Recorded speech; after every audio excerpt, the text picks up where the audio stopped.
சொரிக்கல்முனை திருச்சிலுவை திருத்தலத்தின் திருச்சிலுவை பாதை. ஸ்கை தமிழின் செய்தி அறிக்கை.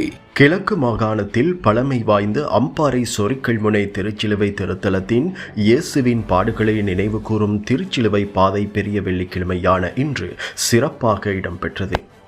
இந்நிகழ்வில் கலந்து கொண்ட கிறிஸ்தவ பக்தர்கள் இயேசு சிலுவையில் அறையப்பட்டதை நினைவு கூறும் வகையில் சிலுவைகளை சுமந்தவாறு 6ஆம் கொலனி அந்தோனியர் ஆலயம் மற்றும் வீரமுனை சந்தி ஆகியவற்றிலிருந்து நடைவணி மேற்கொண்டு சம்மாந்துறை சொரிக்கல்முனை பிரதான வீதி வழியாக திருத்தலத்தை வந்தடைந்தனர்.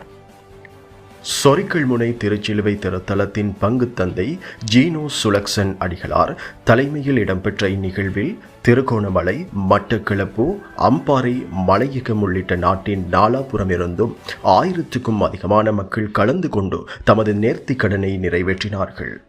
இதற்கமைவாக இன்று இரவு முழுவதும் இயேசுவின் பாடுகளை சித்தரிக்கும் வகையிலான சிலுவையில் சிதைக்கப்பட்ட இயேசுவின் திருப்பாடுகளின் காட்சிகள் திருத்தல வளாகத்தில் இடம்பெறவுள்ளது.